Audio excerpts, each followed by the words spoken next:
ভগবান শ্রী শ্রী রামকৃষ্ণদেব তার ভক্ত ও শিষ্যদের লোকশিক্ষা দিতেন ছোট ছোট গল্পের মাধ্যমে। এরকমই একটি গল্প আজ আমি পাঠ করে শোনাব। গল্প গৃহীর ঈশ্বর। শুরু করছি। ঠাকুরের মতে সংসার হলো এক ধোকার কাঠি। সংসারের দায়িত্ব কর্তব্য করবে ঠিকই, কিন্তু মন থাকবে তোমার ঈশ্বরের প্রতি।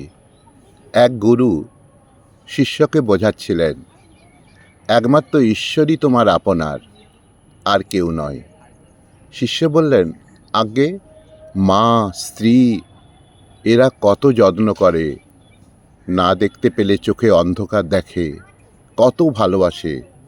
গুরু বললেন, এ তোমার মনের ভুল বাপু, এ তোমার মনের ভুল।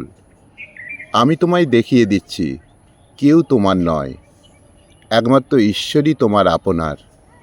আচ্ছা, এই ঔষধ কটি বাড়ি নিয়ে যাও। বাড়িতে গিয়ে খেয়ে শুয়ে থেকো। লোকে মনে করবে তোমার মৃত্যু হয়েছে, কিন্তু তোমার সব বাহ্য জ্ঞান থাকবে। তুমি সব দেখতে পাবে, শুনতে পাবে। আমি সেই সময় সেখানে গিয়ে পড়ব। শিষ্যটি তাই করল। বাড়িতে গিয়ে ঔষধ কটি খেয়ে অচেতন হয়ে পড়ে রইল। সকলে ভাবল তার মৃত্যু হয়েছে। মা স্ত্রী বাড়ির সকলে কান্নাকাটি আরম্ভ করল। এমন সময় গুরু কবিরাজের বেশে গিয়ে সেখানে উপস্থিত হলেন। সমস্ত শুনে বললেন, আচ্ছা, এতে ঔষধ আছে, আবার বেঁচে উঠবে, চিন্তা করবেন না। তবে একটি কথা, এই ঔষধটি আগে একজন নিজের লোককে খেতে হবে, তারপর ওকে খাওয়ানো হবে। যাকে প্রথম খাওয়ানো হবে তার কিন্তু মৃত্যু হবে। এখানে মা স্ত্রী পরিবারের সকলেই আছেন। একজন না একজন এই বড়িটি নিশ্চয়ই খাবেন, তাতে সন্দেহ নেই। তবেই ছেলেটি বেঁচে উঠবে। শিষ্য সমস্ত শুনছে।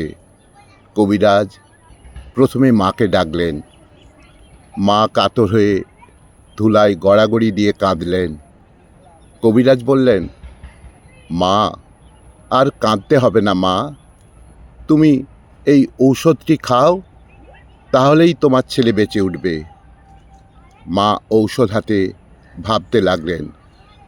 অনেক ভেবেচিন্তে কাঁদতে কাঁদতে বললেন, বাবা, আমার আরও কটি ছেলে মেয়ে আছে।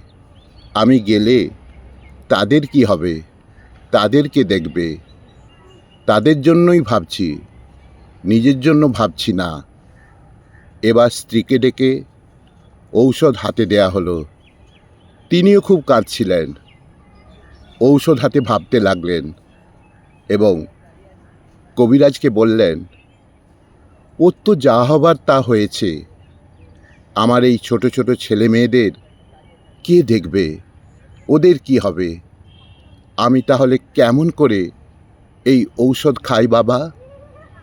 শিষ্যের তখন ঔষধের নেশা চলে গেছে।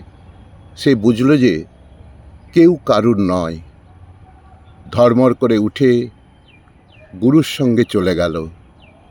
গুরু বললেন, দেখলে, শুধু একজনই তোমার আপন, তিনি হলেন ঈশ্বর, আর কেউ নয়। শুধু একজনই তোমার আপন, তিনি হলেন ঈশ্বর, আর কেউ নয়।